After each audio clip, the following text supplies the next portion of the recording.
अक्टूबर में मेरी शादी थी और मेरे भैया पिछले 1 साल से विदेश में थे। मैं भी अपनी शादी से काफी खुश थी। मेरी शादी को अभी 6 महीने बाकी थे। अभी से तैयारियां चल रही थी। भाभी और मेरी माँ दोनों मेरी शादी के लिए लगातार खरीदारी कर रहे थे। भैया जब भी रुपया भेजते, दोनों सास बहू मार्केट के लिए निकल पड़ती। भैया के न रहने पर रात को मैं भाभी के कमरे में ही सोती। भाभी के कमरे में 2 अलमारियां थी, एक बड़ी और एक छोटी। बड़ी अलमारी ढेर सारे कपड़े और मेकअप के सामान से भरी हुई थी और छोटी अलमारी हमेशा लॉक रहती। इस अलमारी में क्या सामान था मुझे मालूम नहीं था। मैं जब भी भाभी से पूछती, वो कहती कि शादी के गहने वगैरह रखे हुए हैं। रात को हम दोनों नंद भौजाई खूब हंसी मजाक और ढेर सारी बातें करते हुए सो जाते। कभी कभी भैया का फोन आता तो वो दूसरे कमरे में जाकर घंटों फोन पर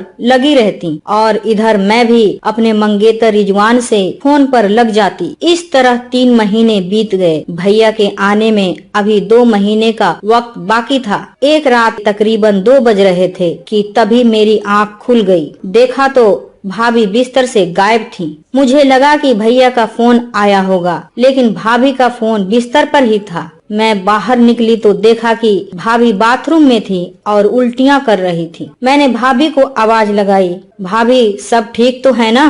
तभी भाभी बाथरूम से बाहर निकल आई और बोली, कल मार्केट में उल्टा सीधा खा लेने की वजह से बदहजमी हो गई है, इसलिए उल्टी हो गई। अभी दवा ली हूँ, अब ठीक महसूस कर रही हूँ। सुबह भाभी मम्मी के साथ मार्केट न जाकर अकेले ही निकल गई। भाभी के साथ मैं मार्केट जाना चाहती थी, लेकिन उन्होंने बहाने से मुझे भी रोक दिया। मैं भाभी के कमरे में ही सोती थी, इसलिए भाभी कमरे को लॉक नहीं करती थी। घर का काम निपटाकर मैं भाभी के कमरे में गई और भाभी की छोटी अलमारी खोलकर देखने का मन हुआ, लेकिन उसकी चाबियां भाभी छुपा कर गई थी। मैंने घर की ढेर सारी नई पुरानी चाबियां इकट्ठा की। सभी चाबियों से अलमारी को खोलने की कोशिश करने लगी और एक पुरानी चाबी से अलमारी खुल गई। उसमें गहने और भैया भाभी के जरूरी डॉक्यूमेंट्स के साथ मुझे कुछ दवाइयाँ मिली। मैंने मोबाइल से दवाइयों की फोटो ली और अलमारी को पहले की तरह बंद कर दिया। भाभी की दवाइयों में कुछ दवाओं को तो मैं पहचान गई। 2 साल पहले जब मैं कॉलेज में थी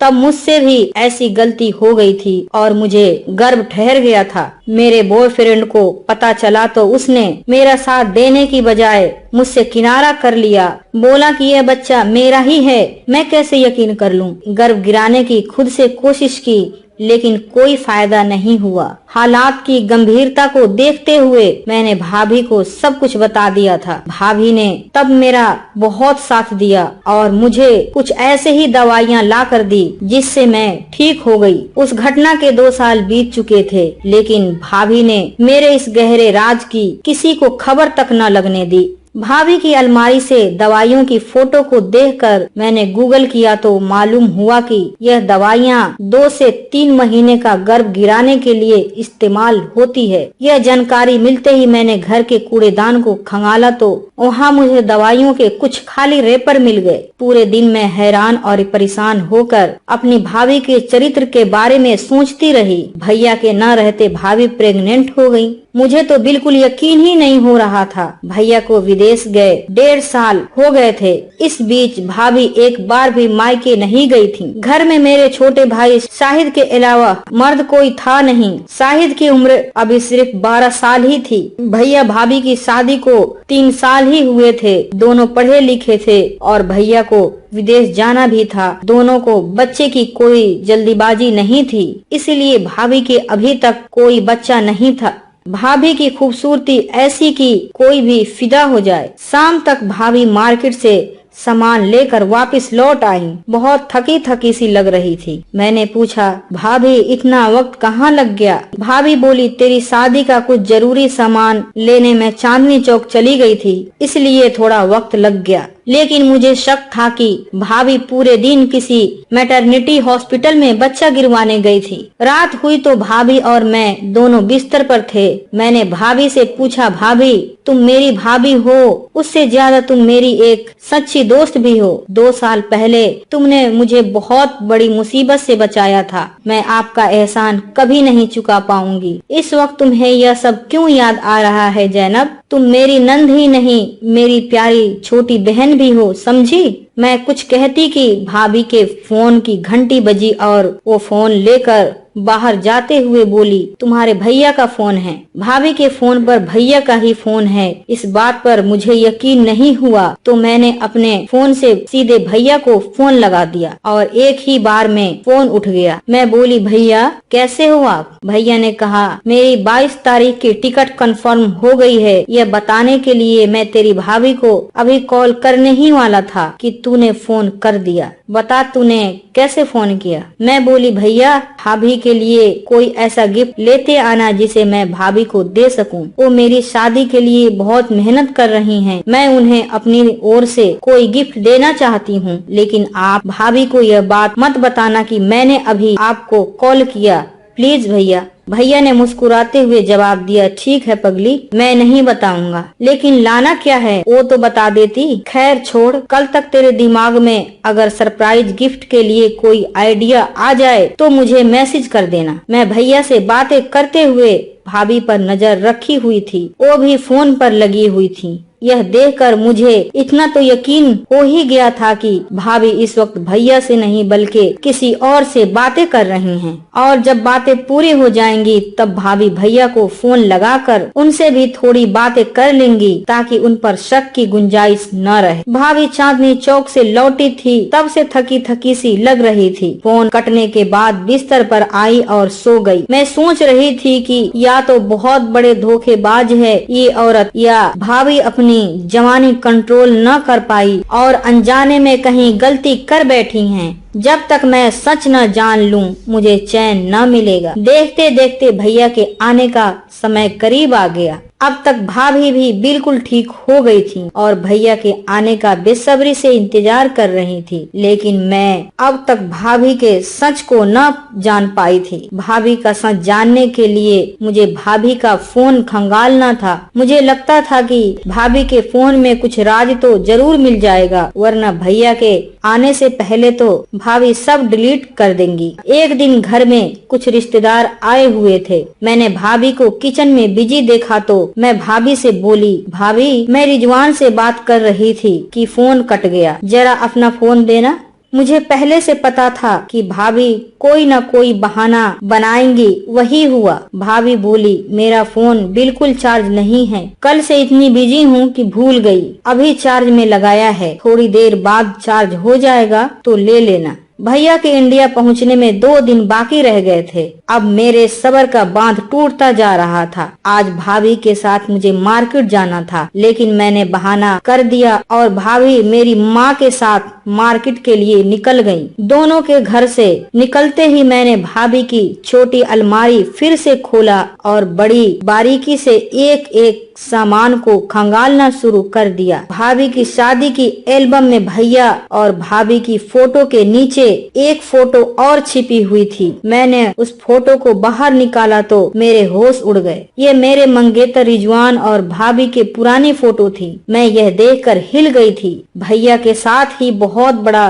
धोखा नहीं हो रहा था, बल्कि भाभी मेरे साथ भी बहुत बड़ा धोखा कर रही थी। जिस लड़के से मैं प्यार करती हूँ वही लड़का मेरे भाभी का भी आशिक है और भाभी रात को उसी से बात करती हैं। इतना ही नहीं, रिजवान ने तो भाभी को प्रेग्नेंट भी कर दिया। यह सब बातें अब मेरे लिए बर्दाश्त से ऊपर हो चुकी थी। मुझे लगा कि मैं अभी घर में सभी को भाभी की असलियत बता दूं ताकि मेरी जिंदगी तबाह होने से बच सके। भाभी की असलियत खुलने से भैया को भी उस जहरीली नागिन से छुटकारा मिल जाएगा। भाभी और रिजवान की फोटो को उजाले में रखकर मैंने अपने मोबाइल से फोटो की फोटो ले ली और अलमारी को फिर से पहले जैसा कर उसे लॉक कर दिया। मैंने सोचा कि अपने मोबाइल से ली गई इस तस्वीर तस्वीर को भैया को भेज दूं और उन्हें पूरी बात बता दूं, लेकिन फिर कुछ सोचकर भैया के आने तक खुद को रोक लिया। मैं अपने बेड पर लेटी हुई भाभी और रिजवान की धोखेबाजी के बारे में सोचकर रोने लगी। मैं दोनों से बेइंतहा मोहब्बत करती थी, लेकिन अब वही मोहब्बत बेइंतहा नफरत में बदल चुकी थी।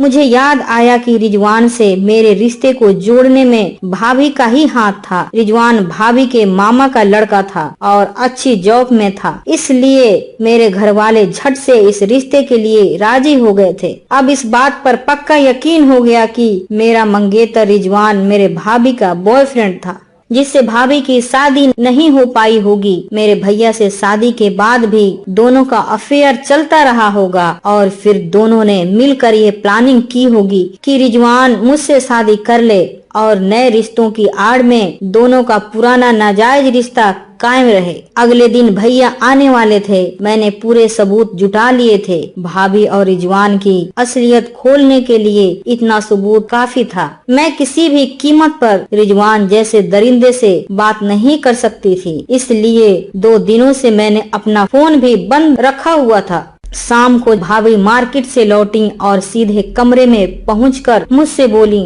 जैनब जरा ये झुमके पहनकर देखो तो, अगर तुम्हें पसंद न आए तो इन्हें मैं रख लूंगी। मैं भाभी की बात का जवाब दिए बिना वहाँ से उठी और गुस्से में किचन में चली गई। भाभी को मेरा ये रवैया अजीब लगा। वो मेरे पीछे पीछे किचन में आई और बोली, तुम्हारा फोन क्यों बंद है जैनब? मैं मार्केट में थी तब रिजवान का फोन आया था। वो बोल रहा था कि 2 दिन से तुमने फोन बंद कर रखा है। मैं अपने गुस्से को काबू न कर पाई। मैंने अपना मोबाइल ऑन किया और अलमारी वाली तस्वीर को भाभी के मुंह के सामने रखते हुए बोली, तुमने और रिजवान ने हमें समझ क्या रखा है भाभी? कल भैया को आ जाने दो, फिर सबके सामने तुम दोनों की अय्यासियों का भंडाफोड़ तो मैं करूंगी। पूरी दुनिया में कहीं मुंह दिखाने के लायक न रहोगे दोनों। मेरी यह बात सुनकर भाभी पर जैसे बिजली गिर गई हो। वो कुछ देर खड़ी रही और मैं उन्हें वहीं छोड़ कर सीधे कमरे में चली गई। भाभी कमरे में आई और बोली, बस 1 मिनट के लिए मेरी पूरी बात सुन लो जैनब, उसके बाद तुम मुझे जो भी सजा देना चाहो दे देना। तुम्हारा शक काफी हद तक सही है, लेकिन पूरा सच नहीं। रिजवान मेरे दूर का मामा का लड़का है। उसके साथ मेरा बचपन गुजरा है। हम दोनों ने साथ में पढ़ाई की। मैं उसे पसंद करती थी, वो भी मुझे पसंद करता था, लेकिन हमारी शादी नहीं हो पाई। 3 साल पहले मेरे घर वालों ने तुम्हारे भैया से मेरी शादी कर दी और मैं रिजवान को भूल गई। वो भी मुझे भूल गया। 1 साल पहले वो मुझे मिला तो पता चला कि वो अभी तक कुंवारा है और शादी के लिए अच्छी लड़की की तलाश में है। तब मैंने तुम्हारे रिश्ते की उससे बात कर ली और उसके घर वाले भी राजी हो गए। भाभी की बात सुनकर मेरा गुस्सा शांत नहीं हुआ। मैं बोली, मेरी शादी रिजवान से तो तुमने इसीलिए तय करवाई ताकि मेरे रिश्ते की आड़ में तुम्हारी हवस की प्यास भी बुझती रहे, लेकिन तुमसे मेरी शादी तक भी न रुका गया और कुछ दिनों पहले उससे तुम प्रेग्नेंट भी हो गई। तुम्हारी अलमारी से मुझे गर्भ गिराने की दवाएं मिली थी। मैंने अपने मोबाइल में उन दवाओं की फोटो भी ली हुई है, ये देखो। भाभी बोली, तुम कैसी ओहियात बातें कर रही हो जैनब? यह 2 साल पुरानी तुम्हारी दवाएं हैं। इन पर लिखी डेट तो देख लेती। तब मैंने इन दवाओं को अपनी अलमारी में छुपा कर रख दी थी ताकि अगर तुम्हें दोबारा जरूरत पड़े तो मुझे बाहर कहीं भटकना ना पड़े। मैंने फोटो को जूम कर डेट देखी तो सच में यह पुरानी वाली मेरी ही दवाएं थी। मैं बोली, उस रात तुम उल्टियां कर रही थी और मैंने कूड़ेदान में भी एक दवाई का रेपर देखा। अगले दिन तुम अकेली चांदनी चौक के बहाने से डॉक्टर के पास निकली थी। भाभी बोली, कूड़ेदान वाली जो दवा तुमने देखी है वो पेट दर्द की दवा थी। अगर तुम्हारे पास वो रेपर हो तो अभी चेक कर सकती हो। और अगले दिन मैं चांदनी चौक ही गई थी। वहाँ से खरीदे गए सामान में चांदनी चौक की दुकानों की कुछ बिल्स रखे होंगे, चेक कर लेना। मैंने झट से छुपा कर रखी कूड़ेदान वाली दवा को निकाला और गूगल पर उस दवा को टाइप किया तो पता चला कि भाभी सही कह रही थी। फिर उस दिन के सामान में चांदनी चौक की दुकानों के बिल्स भी मिल गए। मैं भाभी के आगे थोड़ी शर्मिंदा हुई। फिर मैंने भाभी की अलमारी से मिली फोटो के बारे में सवाल किया।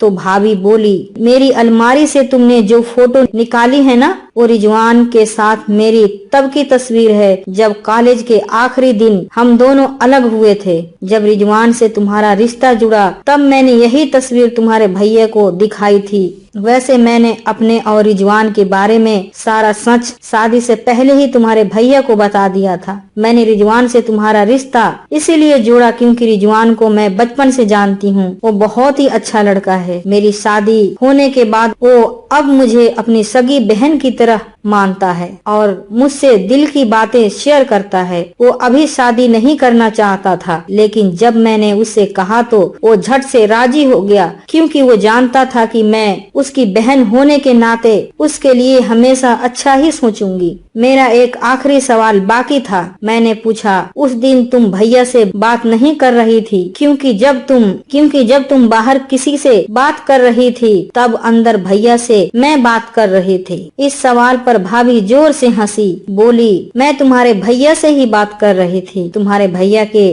फोन पर तुमने कॉल किया तो मैं चुप हो गई। जब तुमने अपना सीक्रेट भैया को बोला तब मैं लाइन पर ही थी और जरूरी नहीं कि हर वक्त मैं तुम्हारे भैया से ही बतियाती रहूं। कई बार मेरे घर वालों का भी कॉल होता है, लेकिन उस दिन तो मैं तुम्हारे भैया से ही बात कर रही थी, वरना तुम्हारे सीक्रेट गिफ्ट वाली बात मुझे कैसे मालूम होती। तुम चाहो तो उस दिन की मेरी कॉल डिटेल्स चेक कर सकती हो। मैंने भाभी का पूरा सच जाना तो मेरा सारा गुस्सा गायब हो गया। मैं बेहद शर्मिंदा थी। मुझे अपनी गलती का एहसास हो रहा था। कुछ ही पलों में सब कुछ बदल गया और भाभी पर मेरा प्यार और दुगुना हो गया। मैं रोती हुई अपनी प्यारी भाभी से लिपट गई और बोली, आई लव यू भाभी, हो सके तो मुझे माफ कर देना। भाभी ने प्यार से मुझे गले लगा लिया और बोली, रिजवान से बात कर लो, वो 2 दिनों से तुमसे बात करने के लिए बेचैन है। ये कहकर कमरे से बाहर चली गई। भाभी के जाते ही मैंने रिजवान को फोन लगा दिया।